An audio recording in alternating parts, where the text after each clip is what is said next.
Bonjour, everyone. Hi, this is Neshi Lokotz. Welcome to Star Nation's radio network, and you are watching Star Nation's Communications from Home. It's Tuesday night, April 24th. Can you believe that? We're already at the end of April. If time doesn't fly by really fast these days, I don't know what does.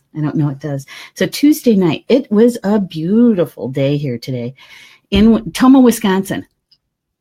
73 degrees. I know, no jacket. I saw people running around in shorts. Of course, we're in Wisconsin. People do that when it's like, 35 degrees out running around with shorts. So welcome to the show, and welcome to what I believe is going to be a very interesting show. The topic that we chose for tonight is all about our hair and for it to go gray, right? And excuse me, we've got some people joining us, some people that are very near and dear to my heart. Christine Pollock. Hi, Christine. These are my sisters.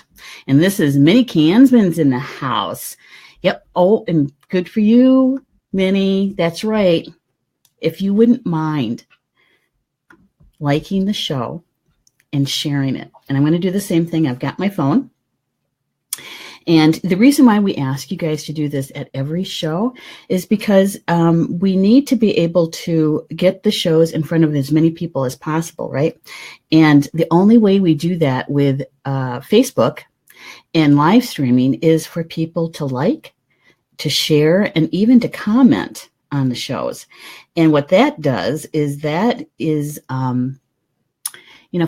is one of those funny animals, that we have to feed. And feeding it helps us to get into the news feed more often in front of more people. And so what I'm going to do is I'm going to share the show to a couple of our closed groups, because what happens is, we get busy and we mean to watch a show or to listen to one, and we get busy and we forget. And so when we do the share like that, it reminds people because they're going to get notified, right? There you go. Doesn't take long.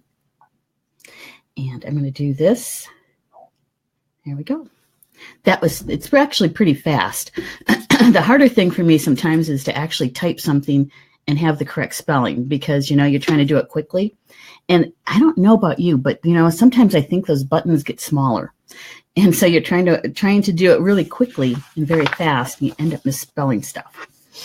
So my guest tonight is someone that I've known for over 10 years. Sometimes you think that time flies, and it really does. Paul and I have been here in Tomah 12 years. And so I've been going to this particular salon, the Ultimate Salon, for 11 years. Maybe it was even closer to 12. So when we moved up here, I knew I wanted to stay with Aveda products. And so I did my research, and I knew that at the time, there was a salon in Holman and one in La Crosse. It was closer to downtown. And so I knew I wanted to go there. And my guest, Connie Peter, is the owner of the Ultimate Salon. So I'm going to read her bio. Connie has had the honor and the privilege and determination, really, to grow the salon and spa industry since 1983. She knows her stuff, and she continues to love it more and more each year. As a stylist, Connie has a continued opportunity to express her artistic side, and as the owner, she gets to be a leader and a role model, a mentor, a facilitator, and she says this completes her. She's proud to have an amazing team of talented salon spa technicians, as well as an exceptional director of First Impressions team that all focus on making our experiences with the salon and spa a 5-star. Now, I have to tell you, it's true, because I go there and, you walk in, they give you a cup of coffee, cup of tea. You can sit down in the quiet room if you get there a little bit early. You can do a little shopping while you're there if you want to. They really treat you very, very well there. And she says that being an Aveda lifestyle is an honor and privilege that they continue to embrace each year and every day, and now has reached a level of even more wow. With the addition, get this, the Urban Shoetique. If you love shoes, you would love the Shoetique. They are the only salon and spa in the area that can truly take care of you from head to toe. I love that. And we hope to have the opportunity to do so, they say. And if we haven't met you already. And so experience the ultimate and the ultimate salon and spa. I'm going to bring Connie on because Connie, and she's fun too. Hi, Connie. Oh, got to take Welcome to the show. Thank you. What a great opportunity. I'm so excited. I hope that I have some insightful things to share. I most certainly don't know everything about what we're about to talk about, but I've got enough experience that I think I can share some really great, insightful information. Well, you know, with over 30 years of experience, you have seen quite a bit with your clients, right? And also the fact that you have not just used the Aveda products, but you guys are committed to that product. And that was one of the reasons why I was looking for another Aveda salon when I moved up here, because I knew that commitment. And so when we talk about hair and grain, I thought of you first to come to us and hopefully share some of your wisdom, some of your insight about grain hair. You know, in Star Nation's community, it's a very spiritually based community, and so our community really stretches a big gamut. I'm hearing some echo. That's going weird. Hopefully it will go away. So in the community, what happened is I'm going to turn this on a little bit. All right. I'm going to try this. Either that, I'm going to refresh my screen, which I might do. Minnie or Christine, can you let me know in the chat to see if you guys are hearing this echo and how bad is it? Because that will help me decide on whether or not to refresh. But anyway, in our community, we have everybody that from everything from coloring their hair to not coloring their hair, you know? And so when we're talking about going gray, and I have to tell you, Connie, the reason why I even selected this topic is because of this. Because I started to grow my gray out. And I have to tell you that Amy was very helpful. My stylist was very helpful to me and with me when I was doing this. And so that's why we chose the topic. But, you know, I would like our audience to kind of know a little basic information. Why does our hair turn gray? Is it my turn? Yes. I'm going to give you some insightful information. Yes. I'm going to try to make this as common of a conversation as I can, because of course it's a question that I'm asked all the time. And the only easy answer for it is your hair contains melanin, which is its color source. Okay. So when the melanin starts to leave your hair, whether it be gradual or all at once, the hair changes its color fashion. So I think a lot of people think that when you go gray, you lose color. Well, that's really not what happens. There's still color there. Gray is a color, white is a color. It's just a series of stages that people go through. And I think dominantly, the largest reason people go gray is genetics. I mean, it's genetics. And then it's age. You know, some people start graying in their 20s. Why? It's genetics. It can be your 30s. It can be your 40s. Generally, it's going to be your 50s. Most people, it's their 50s. If you look at it hypothetically in the world, it changes a little bit based on our heritage. There definitely are some people that have stronger melanin content in their hair. The darker the hair, the more melanin you have. The lighter your hair, the less, meaning a blonde has less melanin than a brunette, or someone that has, you know, very dark brown to brown black hair. You know, those things can get really technical. But I think premature graying is largely due to genetics. And when your hair stops producing the melanin, it presents itself either as gray, white, or silver. And, you know, I always think it's interesting because I watch people pull them. You know, they pull their hairs out and they're like, oh my gosh, I've always heard if you pull the hair out, you know, you're going to grow 3 grays back. And it's like, no, that's probably not going to happen. But what will happen is you're going to destroy your hair follicle. And you're going to have a greater risk of having less hair because you pulled your hair out. So the recommendation is don't do that.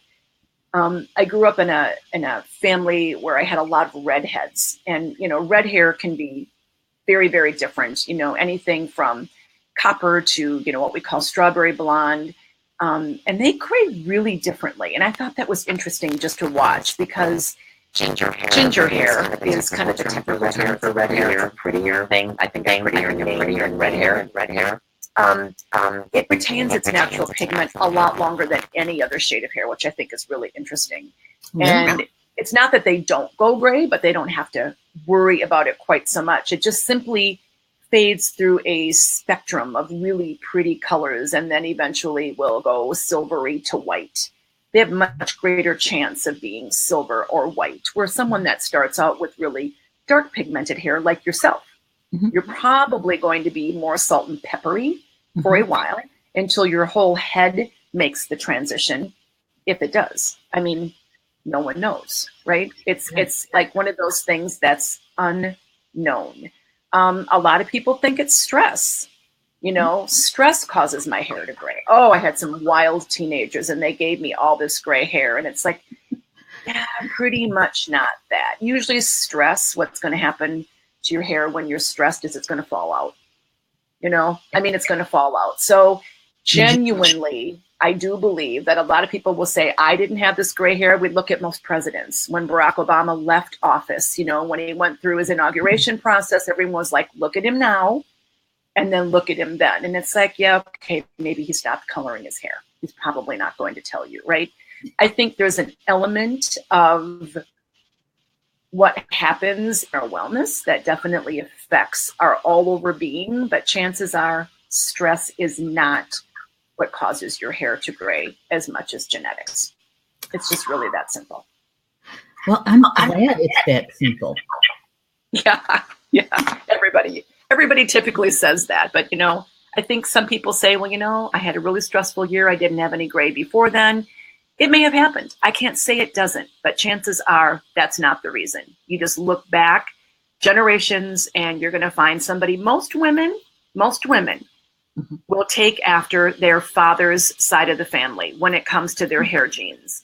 And most men will take after their mother's side. Now, again, that's not 100%, you know, going to be the same for every single person out there. But I look at most women and I'll say, who do you get your hair from? Your color, your thickness, your whatever. And they'll say, oh, it's my dad. I may look like my mom, but I have my dad's hair. And the same for men. A lot of the premature balding or hair loss comes from their mother's side of the family. So boys in the family may be really gray if their moms were, and girls in the family may not be gray because their dads weren't. You know, you see some people in their 60s, 70s, and 80s that have very little gray and have never colored their hair. So, you know, it's just your luck of the draw. You know, what are you going to end up with? I always say gray is better than no hair for women. Men can do the no hair thing easier, especially today, right? But gray is just something that for most people is a sign of age, for most women is a sign of age, and something that they don't always accept naturally, unfortunately. Yeah. I think that, and that's a good segue because that kind of goes into your experience as a stylist, and when women or men start talking about either coloring their hair because it's starting, they can see some of the gray coming in, or those of us who decide that, you know, we want to grow into our gray hair more naturally. That was my next question. And some people, I think you're right, they accept the aging process a little bit better than maybe others. No judgment. It's just, it is what it is, right? Yeah. You know, I think one of the interesting parts of my job is I have the average, I'm going to say female, not that it isn't males, but I have the average female in front of me, sitting in a chair, looking at herself in a mirror for a minimum of 45 to 60 minutes. And women are the first always to point out every flaw as they age. You know, the younger generation, it's like, oh, they can't get enough of looking at themselves in the mirror. Hence, we live in the world of the selfie. But I think, you know, the average woman, one of the biggest challenges she has, even over and above wrinkling and skin being less than perky, is the color of her hair going gray. And I think what I've learned as a female in my mid-50s who still actively colors my hair, I have a ton of hair on the top of my head, but I don't have what I call the gray low, which is like the halo all the way around. So when I pull my bangs back, I never have any gray yet. But actively, what I watch people go through is deciding, should I color? Or do I color and should I stop? So I'm more actively, I think, engaged in those relationships right now. So I'm working with the women that have been coloring for years, and either the commitment has gotten to be too time consuming or too expensive. And as they reach retirement, a lot of women will say, well, I'm not going to be out in the public anymore. Who cares? I'm just going to let my hair go. And I'm like, that is something we don't do. Okay. We never let it go. We don't let it go just because we're no longer going to be out in the public eye. That will always make me just, don't do that. Don't do that. What you want to do is you want to refocus on what you want to become in that event in your life. You're retiring and now your world is going to be different. So I think you can go gray gracefully. And I've helped many, many, many women through that process. And it's different based on the individual. So I always say, when you go gray, it's nature's way of saying you need to lighten up. All right? You need to lighten up. That's a good one. You know what I'm saying? It's a kind of a funny way to phrase it. I know that, but it's true. You need to lighten up. So if you were wearing your hair really dark or really with a lot of tone in it, nature's telling you, you know what? You need to just go a little bit lighter.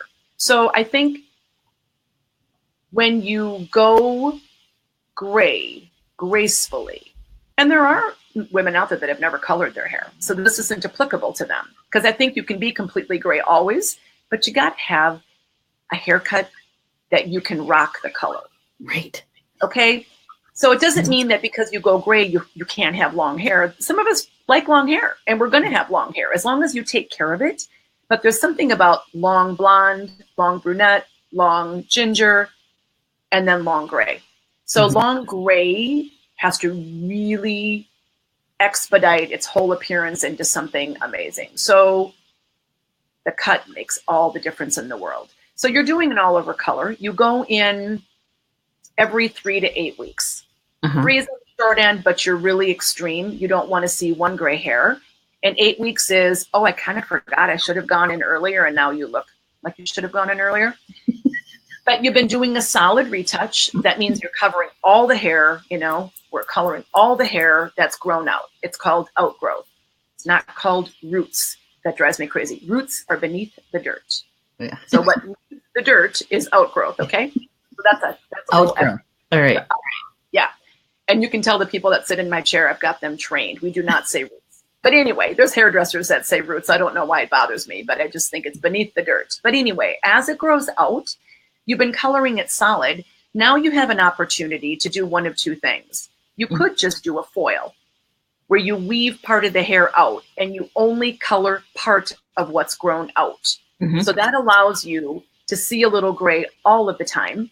And eventually it filters into the rest of the hair. Okay. That's a really great option for someone who doesn't quite know. There's a lot of women who will say things like, I'm really ready to let it grow, but my son is getting married in 6 months. I don't know. What should I do? And I'm like, what is the worst thing you can do? Start the foil process. Let it filter in. If you don't like it, so you color it, right? Right. That's an easy one. The other option is you can start to do a less aggressive, meaning you can do a semi-permanent or demi-permanent color, which doesn't cover gray.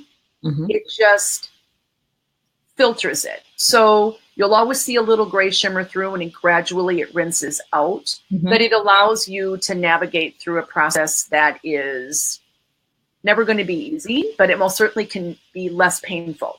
Or you can cut a bunch of your hair shorter, you know, if that's something you're looking at doing. But most women, I want it to be as painful as possible. Most don't want to cut their hair off, unless if their hair is already short. So we'll talk about changing the color and what that means. But you can't remove color from hair and all of a sudden there's gray. Yes. And we can't color it gray. Now we can color it kind of gray, look-alike, like silver, all the colors that we can creatively do today. Look at this younger population of women that are sporting silver hair. It's not gray, it's silver. And they're coloring it that way. That is so crazy. But they look great, you know? So it really takes a consultation, because no two women are alike. And I shouldn't say that. That sounds very sexist. Women and men. There are men that color their hair. Men that have a challenge with going gray. You know, they don't want anyone to look at them and say, oh my gosh, look at how old he looks. But let's face it, if you put a woman here and a man here, and they're both equally as gray, no one will judge the man, because he just goes with it. He's much more relaxed, and he owns it, and he's comfortable.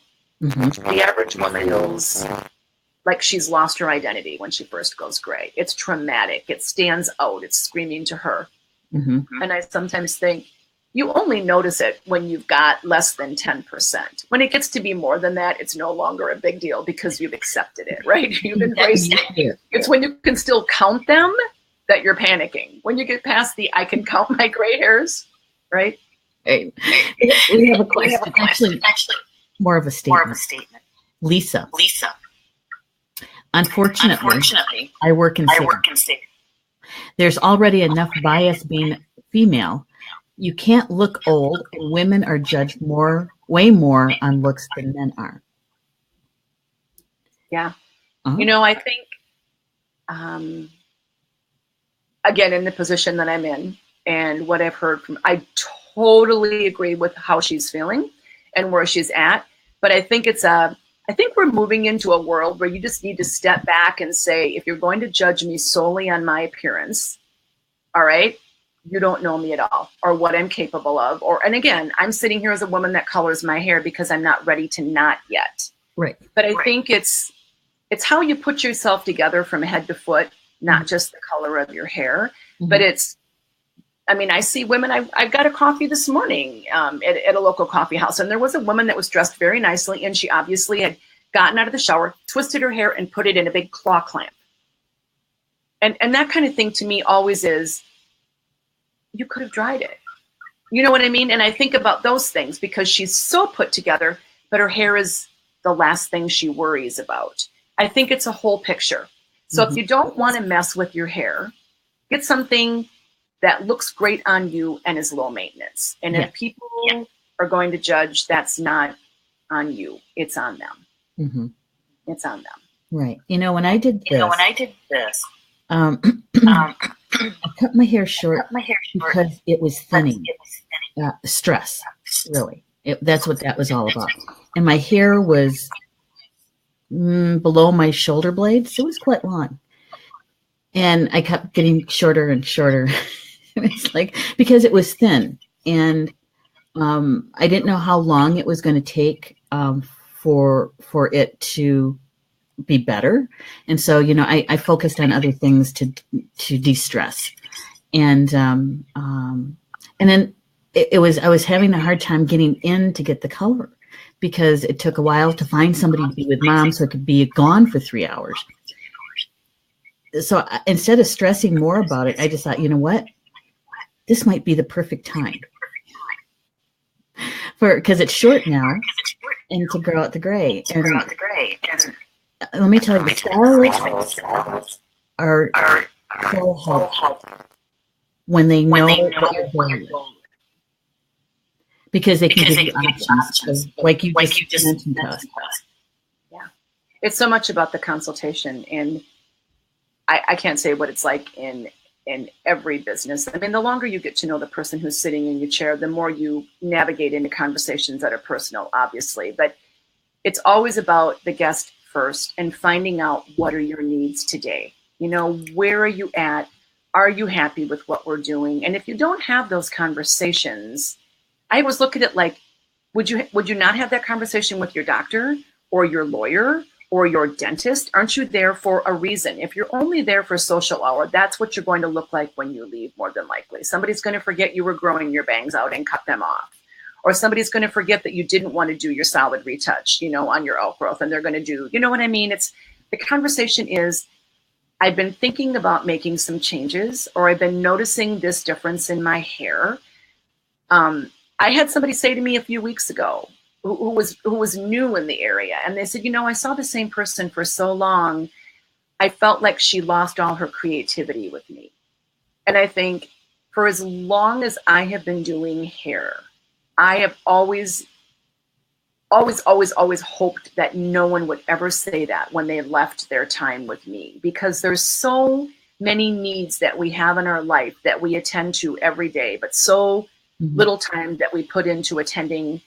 You know, our needs are for other people. They're not for ourselves. So what is it that makes you shine on the outside as much as on the inside? And typically for most women, you can give up a lot of things. I've worked with wigs as well for many, many years. And I think about how many women, it was easier for them to lose a breast than it was to go through chemotherapy and lose their hair, because they could cover their body. They couldn't cover their head. They could wear a hat, but when you wear a hat and you don't have hair, you obviously don't have hair, right? So there's a lot of traumatic stages that women go through in their lives, and hair graying is a really big one, you know? And I don't know, it becomes so much easier once we realize and accept who we are, you know, then it's not as significant anymore.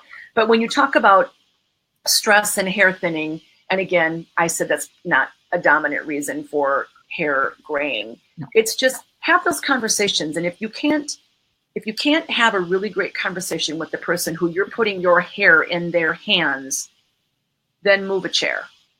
Because there is someone who's going to want to listen to your needs. Because it's also important that we continue to stay fulfilled with the work that we do. So sending someone out of my chair when they leave, knowing that they're not going to get in their car and look in the rearview mirror and redo what I did, or look to make sure that their hair color was done the right way, or whatever it is, have the conversations. You deserve it. And they're the person, hopefully, that can help give you the confidence to tackle any other situation that you're in, because you know you're going to feel, if you look great, you feel great. Exactly. Now, I'm having some echo on my part. So what I'm going to do is I'm going to refresh my screen. That means that you and I are going to disappear for like a second. Okay. Now, Connie, you may have to actually click the link to come back in. Okay. Okay.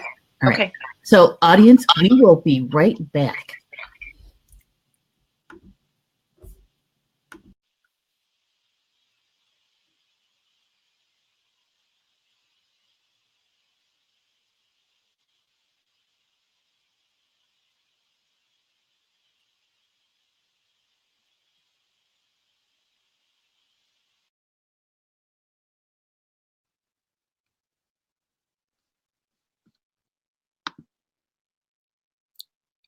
All right, we're going to test this. All right, Connie, can you hear me? I can hear you. Can you hear me? I can hear you, and I don't hear an echo. Good. Wait. Oh. Maybe a little bit. But it's not as bad. It's not as bad, which is great. Now, Connie, you had sent me some pictures, and I'm hoping that we can show those so that you can explain to us what those were. Which one would you like me to show first? Well, you can show, why don't you show the short-haired female? Okay. So I don't know if you're going to put them up side by side. Okay, this is her after. And then there was another one that was kind of a series of what she looked like. Okay. Let's see. As she was transitioning. Okay, here we go. So we get a lot of this. We get a lot of women who come in on a regular basis that wear their hair pretty short. And they color it themselves at home because, as you can imagine, when you go into a shorter haircut and you remove color, they're typically having to have it done much sooner. So you may or may not recognize this, but the picture that she's kind of got the funny face like, eek, that's color that she had been doing on her hair herself. Okay. So it was very, we call it aniline derivative tint. It's tar-based, and it doesn't mean it has to be dark.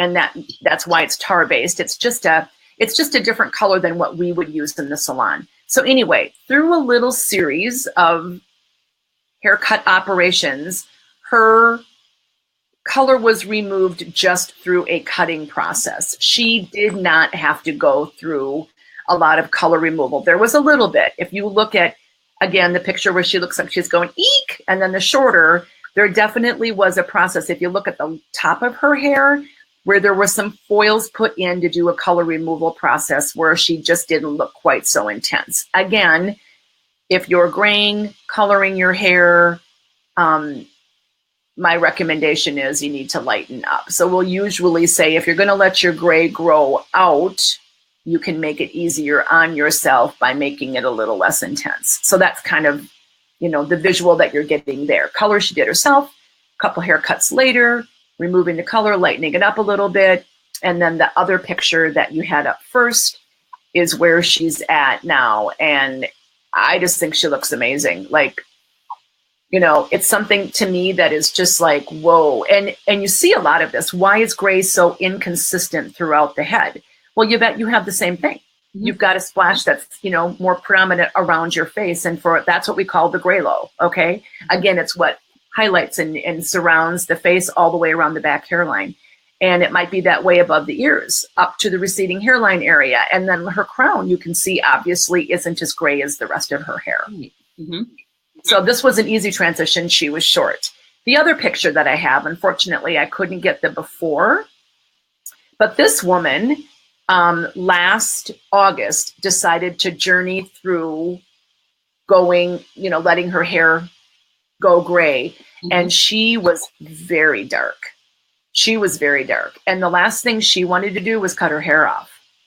So she had to go through a little bit of a color removal process and then doing more of a foil with some blonde in her hair, mm-hmm. and then just filtering through, and her hair just grew in. So from August until now, obviously her hair grows very quickly because she now, and this picture is okay. It's not perfect, but she's not completely gray. But what isn't gray is had some blonde integrated in. She's already light. So you can say, oh my gosh, I would never go blonde. Well, in her case, she's more than likely going to go silver, mm-hmm. and then she'll go white. That's what her hair is going to do. You can see she doesn't really have gray in her hair.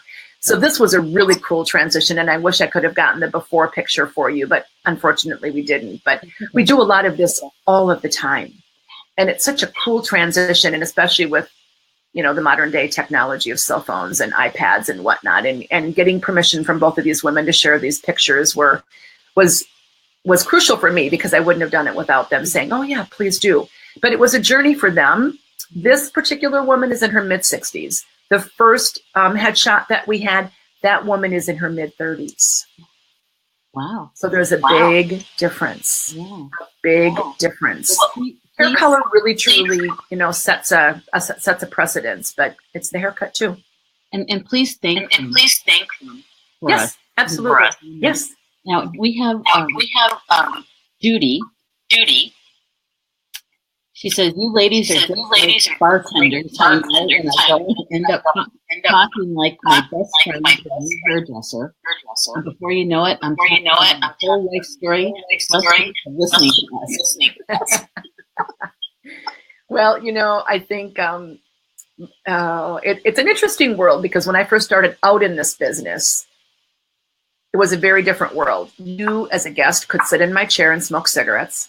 Oh, that's one thing I forgot to add. I'm going to throw that in there now. Cigarette smokers. Really, truly experience premature graying much sooner than they would if they didn't.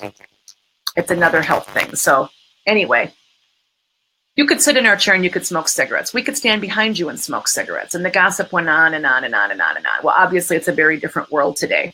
And when a customer comes in and says, there's things I want to share with you about my hair and my lifestyle and yada, yada, yada.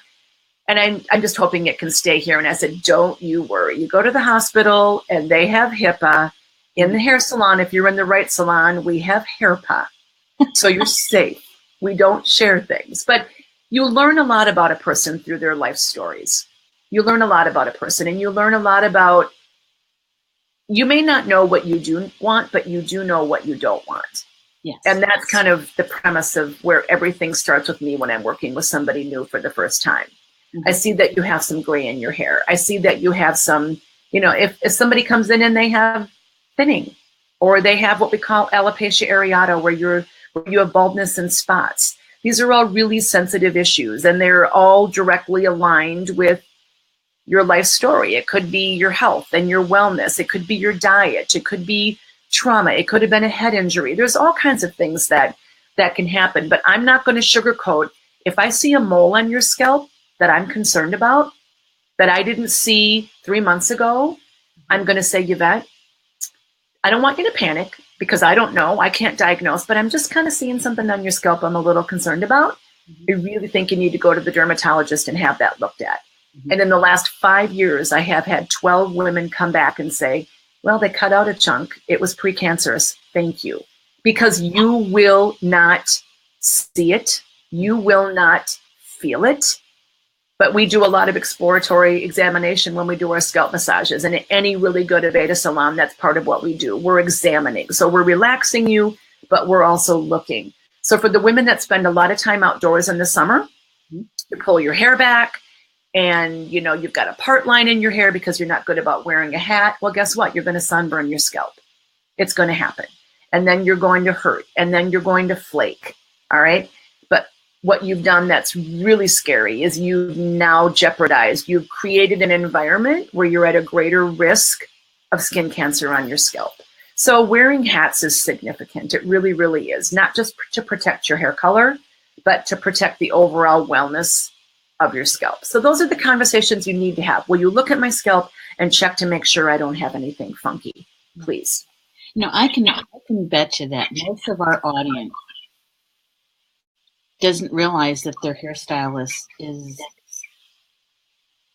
doing that sort of check for them, because we're usually just relaxing or gabbing, and so we don't recognize it, but it really is a holistic way of looking at it. Right? Yeah. One thing that you said earlier that intrigued me, and you said a good cut, or when you have the gray hair, you really have to wear it.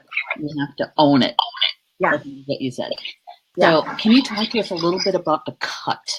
Sure.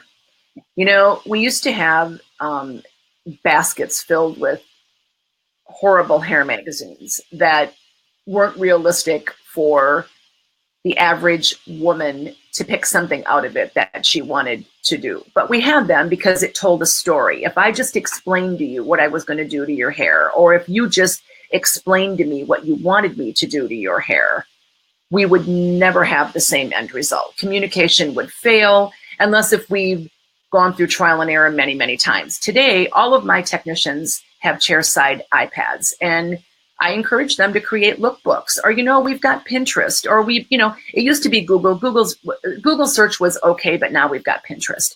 So we create these fabulous, detailed opportunities to sit down with each guest and say, all right, are you looking for something straight or curly, or, do you want it chin length or below, or, where do you want it to be? And they'll say, well, what do you think I should do? We used to go by your face shape. Well, once your hair hits your shoulders, what does that have to do with your face shape? And once you cut it out completely around your ears and really buzz it up the back, what does that have to do with your face shape? It's all to do with your hair texture. Okay. So do you have straight hair, wavy hair, or curly hair? All right. And then you have the density. Is it thick or thin? Is it fine or coarse? So fine and coarse is the feel. Thick and thin is the amount. So your density is how much hair do you have, right? And then is it silky smooth? Is it frizzy? Is it coarse? What is it? And that all of that has to do everything completely. It's like the whole entire premise of what kind of a haircut you should really get. Not to mention, you like this picture, you want something sassy and funky and crazy that complements your color, whether it's gray, orange, black, pink, purple, blue, because we can do it all today. You want this end result. This is going to take you 20 to 30 minutes every day, and you're going to need a prep product, a style product, and a finished product. Are you on the same page as me? Because if you don't do that, you're not going to look like this. And it's not because I'm not doing it for you, because I'll educate you on how to do it, or you should be educated on how to do it. But picking the right cut is everything, not only based on your face shape and what type of hair you have, but how much time you're going to put into it. So you think about women that have gray hair that have these sassy haircuts, and we usually go to celebrity women. That's where we usually go. Remember what Jamie Lee Curtis did when she had this, she was a sex kitten in her early stages of all the movies she was in. She was this goddess that every woman wanted to be and every man wanted to be with. That was Jamie Lee Curtis. Well, she got tired of coloring her hair, so she cut it off and went gray. I think she is more beautiful and more sexy and more all around comfortable with herself now than she ever was. So there's stories that go behind hairstyles. Jennifer Aniston, forever. Friends, remember, everybody that wanted long hair wanted Jennifer Aniston's hair. It really, truly is not going to look the same on you as it does on her or anyone else. But you can create something that people can say, I saw this woman in Festival Foods. I don't know who she is, but I asked if I could take a picture of her hair. Oh my gosh, have I heard that a million times? And women will stop. They're like, just don't show my face, but you can take a picture of my hair. And I love that because we've gotten to be so much more bold about what we really want. And what greater compliment can you pay any woman than to stop a complete stranger and say, I love your hair. And if they're not, then maybe we need to look at where we're at. I have to say that every stylist I've had at the Ultimate, and I've had 3, I've always gotten a compliment on my cut, always. And when I was doing color, I would get compliments on the color too, because I think that's also someone's forte when they're a good colorist and they know your lifestyle, and you had that conversation, right? So that's good to hear. Yeah. And I know that for me, my investment in my hair was the color. It really was. And now that I'm not, the investment is in a really good cut. I mean, Absolutely. Yeah. Well, and your hair, you just look so amazing. I just think that your whole transformation is so inspirational. And I think to so many women, because honestly, I don't think you look older now that I'm seeing your gray, because there's so much about the haircut that really is the focus more than the color. Right. It really is. And I just think, I wish every woman could embrace that. I don't know. I've got a 93-year-old mother-in-law who is still Lucille Ball red from a bottle. She goes, not naturally. And that is just important to her. That's who she is. It's so important to her. And I embrace that, because without that, I don't think she'd be the person that it gives her so much more confidence. Right. She wouldn't have her confidence without her red hair. And I don't think it's a bad thing. I just think it's an individual thing. Yes. It's an individual thing. And if you love your color, no matter what it is, you're going to be happy. Yes. Wear it. Wear it with pride and a big smile. All right. Now, there is something in our show prep that didn't come up. And it comes from my mother, actually, because it was over supper. She was asking me, what's your show about tonight? Because I hadn't told her. Right?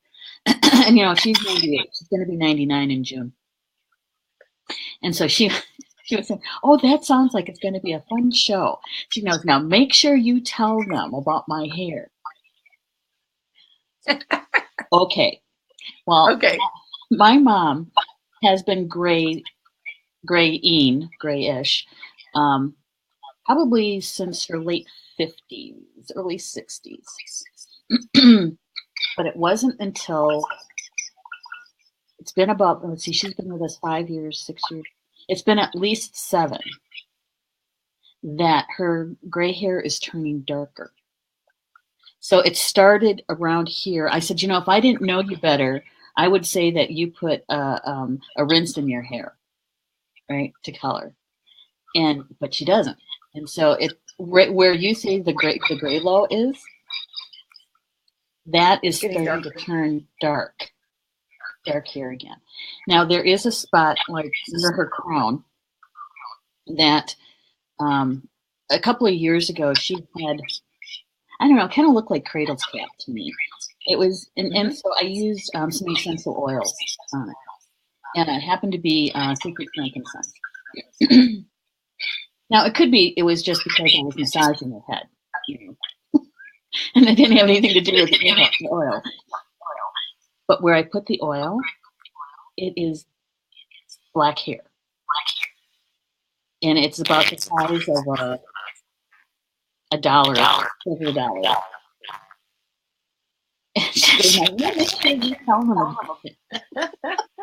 So she said, if you wait long enough, you're going to go back to your original color.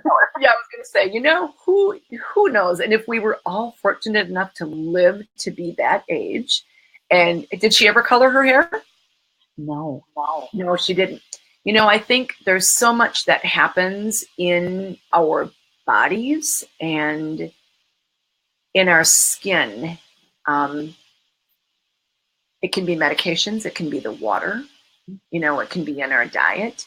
But I've seen things like that happen. Just like I've seen young children take a blow to the head and, from, whatever, maybe a sporting event or something like that. And then they'll develop this white spot in their hair where all of a sudden they have absolutely no color pigmentation that is similar to anything. Sometimes it's a birthmark. There are people that are born with a birthmark in their hair, where they really truly never develop the same, melanin in that part of their hair on their head, and crazy things can happen. So I've seen people have dark spots or dark areas on the head that are very gray that they didn't have before. And why? Oh, no. That's a scientific question I can't answer, but I've seen it. I got to pick Minnie. Yes, Neshi is awesome and great company. Thank you, Minnie. And actually, to the ultimate. Awesome. And so has Christine, who's also in the house. They're good friends of mine. We call each other sisters. And yeah, we get together at least one time a year. And that particular year, they were here, and we went for massages, and I don't remember what else. I don't know if anybody got their hair done. I don't remember, but yeah. So they've been there. I'm going to check the time because I want to make sure that we leave some time here for you to share about the Ultimate Salon and your connection to Aveda, and a little bit about the Shoetique. And where can people find you if they want to come and get their hair done at your salon? Sure. Or anything else. You want me to share that now? Here. Okay. Yeah.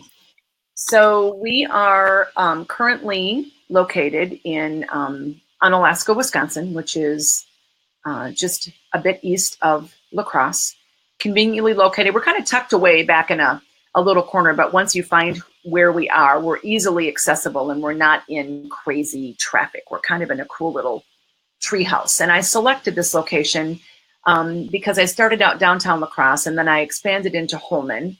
And after 5 years, realized I wanted one centralized location. And that was nearly, it'll be the beginning of 9 years ago, the end of this October. And I have always loved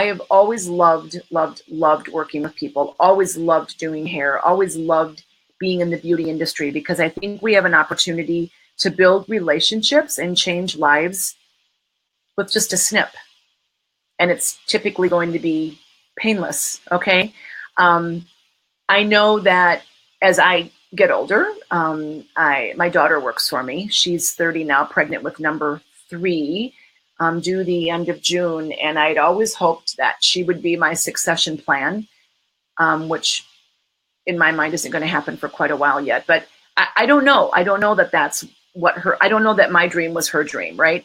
But I do know that as I find myself needing to be less behind the chair as a technician and more available for the young people that work for me, my role has changed. No, I had a trade, I mastered it, and now I need to spend my time mentoring. And that's something I really enjoy doing. I enjoy speaking, I enjoy training, I enjoy conversations that change lives. That's what I really enjoy doing. But I also know that I can't leave the beauty world. So I'm a crazy shoe woman. It doesn't mean that I have a million pairs, but my favorite shoe store in this area left this area, I don't know, between 4 and 5 years ago. And nobody else was doing it. I'm not a chain store shoe girl. I don't want silly things that I put on my feet that look great but are really uncomfortable after an hour. So I just, as I do with everything else, I went to cosmetology school. I've been in business for 35 plus years. I don't have a bachelor's degree. I most certainly don't have anything over and above that. But when I think about the years that I put into training myself and the things that I've done to better myself, I feel like I've got a doctorate 10 times over. But anyway, what I needed was the fulfillment of being able to take care of women below the chin. That I don't do skin, I don't do massage, I don't do spa services. So it was like, I need to get some shoes back on their feet, because when you're laying in a shampoo bowl and I'm looking down at your feet and I'm like, ew, you do not wear that type of shoe either at your age or when you're on your feet all day long or whatever. Flip-flops are not shoes. They're ridiculous, right? So anyway, I just took a leap of faith and started to look around, and almost 4 years later, we have 2 locations of Urban Shoetique. So if anyone is closer to the Winona, Minnesota area, we have one on East 2nd Street there, and in a really cool old historic building that was built in the middle 1800s. And it's an old mercantile building. And I don't have the salon there, so we did shoes and clothing. So we have a full apparel store, accessories, and shoes. And in our Unalaska store, we just kind of flip-flopped our salon retail area and our Urban Shoetique. So we've added the clothing on there as well.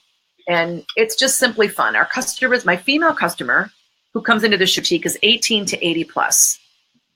And it's been really, really fun because we're going to get it pinpointed one season perfectly. It's nearly impossible because you can't make everybody happy. Some people in this area, $20 is all the more they're going to spend on a pair of shoes. And I'm like, your feet deserve more than that, right?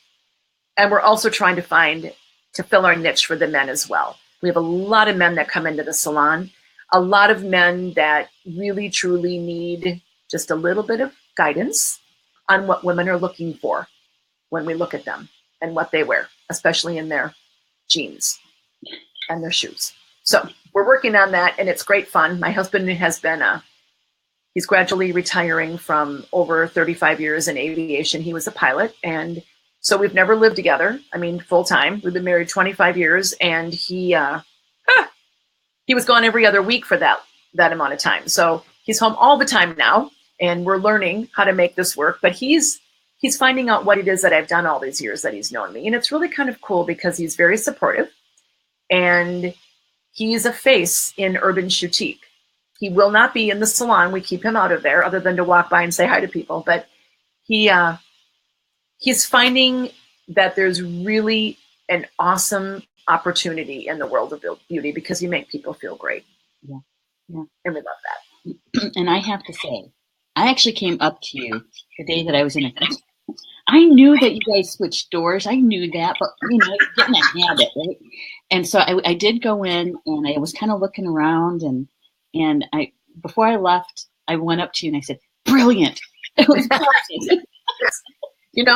It feels like it was. I just always think, well, I thought it would be like, we're just going to flip 2 retail centers, right? It's like I have 2 kids. I flip-flop their bedrooms. Yeah.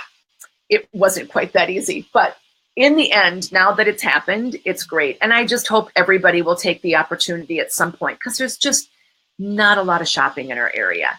And boutiques, regardless of where you live, I'm going to suggest and encourage you to shop the world of boutiques, because number one, you're shopping with an individual that has you in mind and wants to give you service that you'll never get on Amazon, you'll never get in Zappos, you'll never get in big box stores, because people just can't do that. Mm-hmm. So there are people that will come in, there are women that'll come in and they'll try on shoes and then they'll go order them online to save $5. And I think those are the same women that will come in and complain that there's nowhere to shop. So just like my salon is not going to be for everyone, Urban Shoetique won't either, but the opportunity is only going to present itself if you check it out. So if you don't live in this area, wherever you do live, there are cool little boutiques, and you're going to see a big change in the shopping world going that direction. But you've got to support them, because if you don't support them, they can't stay open. Right. And you're keeping your dollars local. That's right. Yeah. A huge part of it. You're employing people. Not everyone in my world supplies their employees with health insurance and a 401k, and I do. So I created Urban Shoetique to help not only help people feel better about themselves and give them great things to fill their closet, but also to ensure the people that work for me that I can take care of them. Because as everyone knows, it's very expensive, and especially for small businesses. That's why so many of them don't offer those benefits, because it can many times be, it's just very difficult to afford, So you have to find ways to make it happen. And at the same time, you have fun. If you love what you do, you'll never work another day in your life. And I always think everyone's opportunity should be love what you do, make a good living, and have a life. And if you have those three components, no matter who you are, you're going to be happy. That's right. Absolutely. Because what I did while you were sharing about the Shoetique and the salon and spa, I put up your website address for everybody, and it's in the comment section, so it stays with the video. And, awesome. And I'm also going to show ours, because what you hit the nail on the head, Connie, is that if you love what you do, it's not work. Right. It's not. And I love what I do with Star Nations, and servicing our community, which is global. And that's why I can rock gray hair and a cool cut. That's right. And, I just want to ask one last question, and we're almost at the top of the hour here. And you kind of touched on it, and it's not really about gray hair. But when you have graying hair, and you have naturally thinner hair, it's not necessarily stress related, for the thinning. Is there some tip that you can help us with, both men and women? I don't know, it might be too broad of a spectrum question, but I'm hoping you can kind of give us a little tidbit.